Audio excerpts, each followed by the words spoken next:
Welcome back to Sonic 3, lol. With him and me, Josephine. No. You're getting a little close, though. I'm sure it'll happen. You'll get it eventually. So, this here is Casino Night Zone, which, I've got to imagine quite a lot of people spend some time in here as youngsters gambling away on all their rings and fortune, just like I just did. Yeah, this level was used a whole lot too, or at least this is the birthplace of the casino aesthetic, which was certainly used for quite a few games. Yeah, like a lot of games use the casino theme. I suppose you could argue that the sort of bouncy sort of theme that the stage goes with could be traced back to fucking Spring Yard Zone from the first game. I like how I worded that like a very unprofessional historian. It could be fucking traced back to... All people on the History Channel speak with such an eloquent tongue. Aliens. So, what is your least favorite interpretation of the casino aesthetic? Oh, goodness. In Sonic, I don't know if I played a whole lot of them. I only remember playing this and in Sonic Adventure. Oh wait, no, there's Heroes. I played Heroes. Let's go with Heroes because aside from the music, and I do like the way that the stage looks. Casino Park and Bingo Hallway are not that fun to play. What's yours? I would also have said Heroes. Yeah. There was the one in Shadow, but like that one I don't think was quite as bad because it used its gimmicks in a way that wasn't infuriating. I'm going to be completely honest with you. I forgot entirely that there was a casino level in Shadow the Hedgehog. Yeah, that's the one that immediately follows "Where's that damn fourth Chaos Emerald?" and you have to get 400 rings to do the good mission.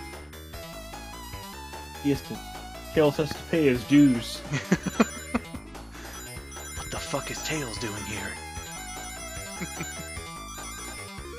You gotta help me out, man. I'm in real trouble. They're gonna cut off my thumbs. Oh, jeez. That sounds horrible. So, these half-pipe stages, they were used in Sonic Advance as well, weren't they? I don't know if like it was the traditional half pipe in any of them, but in the first game there was like one of those variations that I talked about, where you're like on a surfboard in space, and it's weird, and there's a weird perspective. Surfboard in space, you say? Yeah, it's exactly like Power Rangers in space. Oh, okay. I suppose. Were you gonna make a different reference? No. Silver Surfer? I guess I could have. Come to think of it. Riding on them cosmic waves. Fucking Sonic ripping off Marvel Comics. You an original pieces of shit, Sega.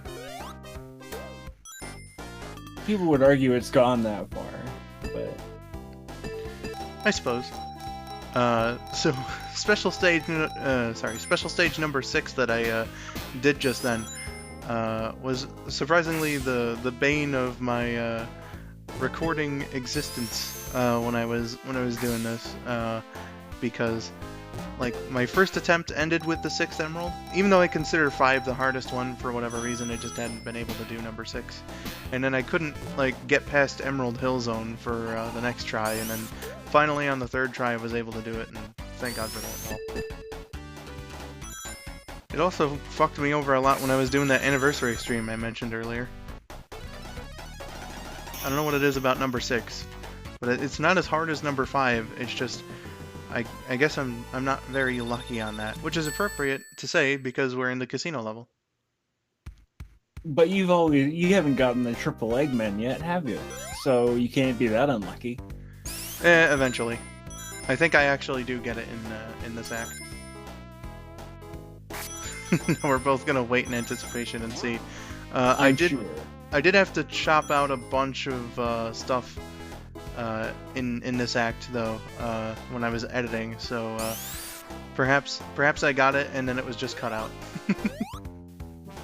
Well, we'll just say that you did. Of course. Instead of saving myself the embarrassment, we'll just admit to it. Yeah. Indeed. So, this casino seems to be built upon Sonic and Tails' namesake because there's a Sonic and there's a Miles around, right? Did they build this casino and then completely forget about it? Or did Eggman build it in their honor? I kind of like the second suggestion more. I was getting real down with the idea that Sonic and Tails just own a casino. And then you dropped that bomb on me. He's like the Ice King from Adventure Time or something. Or he's their enemy, but he wants to make friends with them, so he does all these he does all these tributes for him and stuff. He's like King Dedede in Kirby, where he's evil by name, right? But he's not. He's a good man at heart. Is King Dedede? Oh, for sure. Kabe. Yeah, Kirby right back at you. That's something I would love to watch again. Who's the real villain here? Dude, there should be a moral quandary Sonic game. Should there? Yeah, wouldn't that be amazing? If you just had like to deal with serious moral hard ground choices as a cartoon Blue Hedgehog. I suppose they already did that with the whole cartoon Black Hedgehog thing. Yeah, we did mention Shadow earlier. So this is special stage number 7. This is a momentous occasion. For the last bit here. What I'm going to suggest when it gets to the bombs is that you just wildly jump around. That's the best way to avoid them because this seems like it's hard. You know, much like the rings here, they're just kind of scattered around randomly. But once you get to the third bit with the rings, you're home free. See? Wouldn't it be awful if they just had a whole string of bombs all the way down, like? Just bombs across all the surface, miles down, so you had to at least get hit by one. I don't even want to think about that. That'd be a fucking dick move. Yeah. So yeah, when you get all the 7 Chaos Emeralds, the game rewards you with Supersonic, who we will be seeing him in Casino Night here. A lot of people like to draw comparisons to the Dragon Ball franchise, which I suppose would be the appropriate thing because it was currently ongoing in Japan at the time that this game came out and would become very popular over in the West a little later. But both are actually based on a Chinese tale called the Golden Warrior, who it was a very similar deal. Oh, that's a bit of lore, isn't it? I didn't know about that. Indeed, Josh. Indeed. Also, another thing about Supersonic here is if you activate him when you have the invincibility, he keeps his sparkles. For the duration of the whole transformation? Yeah. Oh, that's cool. Wow. It's one of those little things you might not notice at first, but yeah, he keeps his he keeps all the invincibility sparkles, which is cool. There's something else you can do with Supersonic, which would be like if you have over 50 rings at the time that like the act ends and de-transforms you, you can transform again, but you got to be careful about when you do it because you can actually soft lock the game and fuck yourself by doing that. So you have to wait until the results screen is up before you do it, otherwise it won't load. I guess they didn't prepare for it. It's a sad existence, or a sad circumstance whenever that happens, because I can tell you I was doing another stream of Sonic 2 where I wanted to do the moonwalk, which is what it's called, and unfortunately I did it a bit early and the game I had to reload the game and everything. It was embarrassing, heavily embarrassing. Kids, don't activate Supersonic too early. Yeah, and don't use Formula One race cars to chase hedgehogs. Oh, of course not. That'd be horrible. That's one of the things I think. Like when I think about the English dub of Sonic X, sometimes they would do things that would make it better than the original Japanese version, because they played that like completely seriously in the Japanese version for some reason. Like a bunch of kids are just gonna stand on top of moving cars, but in the English version they kind of played it as a joke. What did they say in the Japanese version? They said basically the same thing, but Sonic said it in a much more serious tone. Look at you cheesing the rising lava bit. Holy shit.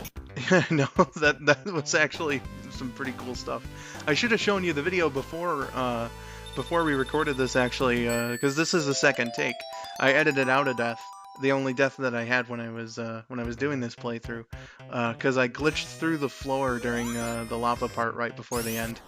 I'll have to send you that before we record the next bit. Sometimes that can happen. Supersonic is a bit unwieldy. I had to do... Oh, go on. Speaking of Supersonic, when was the first game you could play him again, freely in all these levels, like you could here? Like, you mean after this, or... Yes, the first 3D game, shall we say, because I know you could do it in Sonic 3. Oh, the first 3D... okay, the first 3D game that you could play is Supersonic in the levels. That was Sonic Colors. When you had to get all the red rings in all the levels, and then play through the Sonic Simulator, I think it's called. That has all the 8-bit remixes of the music and stuff, and you can choose to play as a Mii and whatnot. If you beat all of those levels, then you're rewarded with all the Chaos Emeralds, and then in like the little options menu that appears on the map screen, you can turn on Supersonic, and then when you transform into Supersonic in Colors, it actually changes the level designs a bit so that you don't have to use the wisps, because Supersonic can't use any of the wisps. Wow, wait, it on the fly changes how the maps are loaded? Yep. If it detects that you're playing as Supersonic, it'll change it so that you don't have to use any of the wisps in any areas that you would absolutely have to use them. So that's a neat touch, I think. It is. I'm unfamiliar with how they could have pulled that off.